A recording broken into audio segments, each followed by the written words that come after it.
Hello. Previous व्हिडिओमध्ये आपण industrial automation chapter number 3 electric drives and special machines part 1चा study केला होता.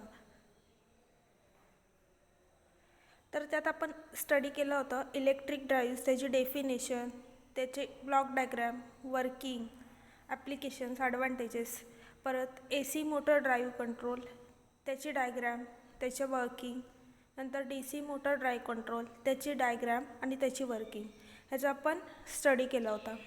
ह्या व्हिडिओमध्ये आपण chapter number 3 electric drives and special machines part 2 ह्याचा स्टडी करणार आहोत. तर चला बघूया त्यामध्ये काय काय कंटेंट आहेत. Contents of this PPT. VF control AC motors, त्याची block diagram, working, need. VF control means voltage versus frequency control AC motors, त्याची block diagram, working, need. Next, speed control of AC/DC motors, block diagram and working. Drive, definition, types, features. इथे आपले third चॅप्टरचे सगळे point cover होतात. तर last point आपण बघणार आहोत important questions related to third chapter. तर आपण हे पॉईंट 1 by 1 स्टडी करूयात. फर्स्ट पॉईंट आहे VF control of AC motors means voltage versus frequency control of AC motors. तर या स्लाईडमध्ये आपण पाहू शकता block diagram of VF control of AC Motors.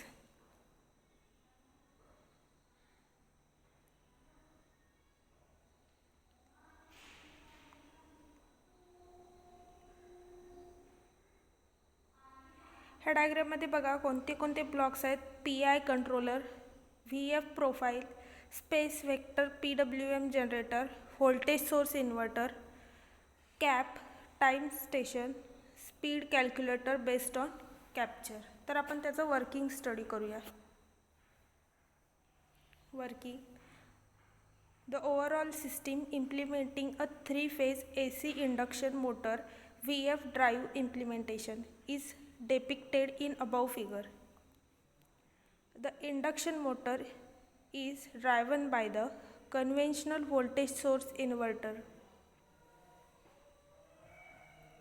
The TMS32 of 283K is being used for 6 pulse width modulation, that is PWM signals, using a space vector PWM technique for 6 power switching devices in the voltage source inverter.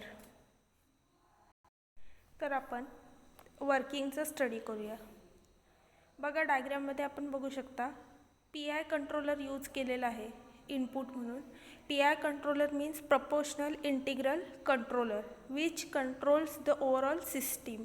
त्यानंतर पुढे दिसते आपल्याला VF profile means voltage frequency profile और display. ह्यामध्ये काय असणार आहेत, जे काय बीट्स असणार आहेत ते डिस्प्ले केले जाणार आहेत.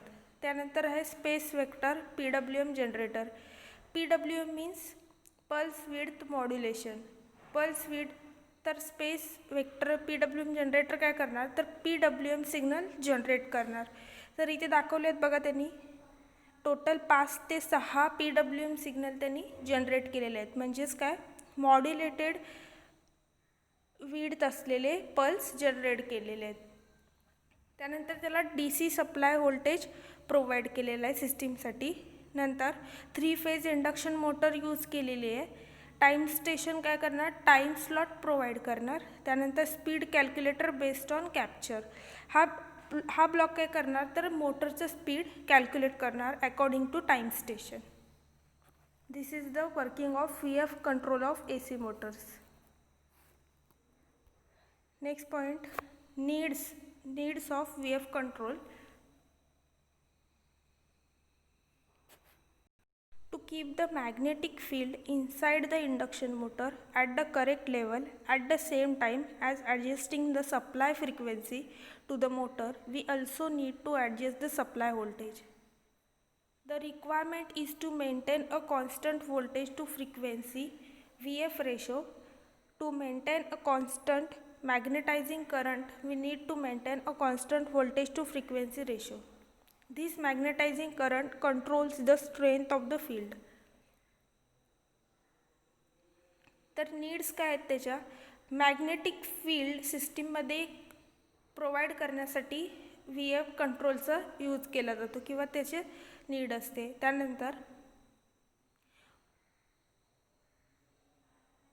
To maintain the constant magnetising current constant maintain करण्यासाठी सुद्धा यूज केला जातो. This magnetising current control the strength of the field. सिस्टीमची स्ट्रेंथ आहे ती इन्क्रीज करते. नेक्स्ट पॉईंट आहे स्पीड कंट्रोल ऑफ AC और DC मोटर्स. ह्या स्लाइडमध्ये आपण त्याची ब्लॉक डायग्राम पाहू शकता.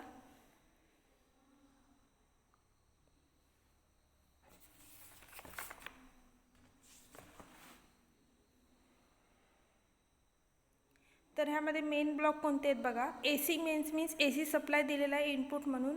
EMI filter, ST that is triac, एक रजिस्टर यूज केलेला आहे to limit the current, power supply, micro controller आणि कंट्रोल पुश बटन और potentiometer. This is the block diagram of speed control of AC और DC motor. त्याचं working study करूया आपण. Working, the heart of this speed control system is the microcontroller which controls the triac. The synchronization required to switch on the triac at the same time for each of the cycle is provided by zero crossing detector. The microcontroller detects the zero crossing after each period of the input signal and sets the time to switch on the triac in relation to the value of the potentiometer voltage. The triac produces a noise when it is turned on or turned off. So, the input electromagnetic interference filter should be connected to the board as well. The snubberless triac, where the snubber is integrated for over voltage protection is used. तर आपण वर्किंगचं study करूयात. Block डायग्राममध्ये बघू शकता की input म्हणून AC means AC supply, AC power supply use केलेलं आहे. तर त्यानंतर दोन डायोड यूज केलेले आहेत बघा, सिम्बॉल दिसतोय ST लिहिलेलं आहे. तर ST means triac, snubberless triac use केलेलं आहे. तर त्याच्यामध्ये एक ब्लॉक आहे AC सप्लायच्या आणि ट्रायकच्यामध्ये EMI filter means electromagnetic interference filter. तर हा इलेक्ट्रोमॅग्नेटिक इंटरफिरन्स फिल्टर काय करणार, तर फिल्टर म्हणजे काय करणार, तर अनवॉन्टेड इम्प्युरिटीज किंवा अनवॉन्टेड सिग्नल असेल तर रिमूव्ह करणार. पण इलेक्ट्रोमॅग्नेटिक इंटरफरन्स फिल्टर काय यूज केलेला आहे, तर ट्रायक हा जो डिव्हाइस आहे तो जेव्हा टर्न ऑन होतो किंवा टर्न ऑफ होतो तो नॉईज प्रोड्यूस करतो ऑन किंवा ऑफ होताना. तर तो अवॉइड करण्यासाठी EMI फिल्टर यूज केलेला आहे to avoid the noise produce due to the triac. त्यानंतर पॉवर सप्लाय असणार आहे सिस्टीमला, मायक्रो कंट्रोलरला सप्लाय पॉवर प्रोव्हाइड करण्यासाठी. मायक्रो कंट्रोलर काय असणार आहे, तर मेन ब्लॉक और main function of this block diagram. कारण की मायक्रो कंट्रोलर काय करणार आहे, सगळे ऑपरेशन परफॉर्म करणार आहे किंवा सिस्टीम कंट्रोल करणार आहे. त्यानंतर कंट्रोल पुश बटन और पोटेन्शियोमीटर म्हणजेच काय, इथे सिस्टीमची कंट्रोल असणार आहे. आता हे सिग्नल कशाला दिलेलं आहे, कंट्रोल ची पिन कशाला कनेक्ट केलेला आहे, तर मायक्रो कंट्रोलरला. मायक्रो कंट्रोलर ऑपरेशन परफॉर्म करत असेल तर तो कशावरून करेल, जेव्हा आपण कंट्रोल बटन ऑन करू तेव्हाच ही सिस्टीम ऑन होणार, अदरवाईज ती ऑफ असणार आहे. This is the working of speed control of AC और DC मोटर्स. नेक्स्ट पॉइंट आहे drive. Definition of drive. A drive is a location or medium that is capable of storing and reading information that is not easily removed like a disk. तर drive म्हणजे काय, drive ही store करण्यासाठी, information store करण्यासाठी किंवा read करण्यासाठी use केलेली असते. पण ती इन्फॉर्मेशन इझिली रिमूव्ह होऊ शकत नाही, लाईक डिस्क म्हणजे सी डी प्लेयरची CD वगैरे असते त्यामधली जशी इन्फॉर्मेशन रिमूव्ह होऊ शकते इझिली, तसं ड्राईव्हमधली इन्फॉर्मेशन रिमूव्ह होऊ शकत नाही. ती ड्राईव्हचं मेन फंक्शन काय आहे तर ती इन्फॉर्मेशन रीड करणार आणि ती इन्फॉर्मेशन सेम टाईमला स्टोअर करणार फॉर परमनंट. त्यानंतर नेक्स्ट पॉईंट आहे types of drive. Below are the some examples of different drives you could have in a computer or that may be accessible by the computer. आता तुम्हाला types वाचल्यावरती लक्षात येईल की drive म्हणजे नक्की काय आहे ते.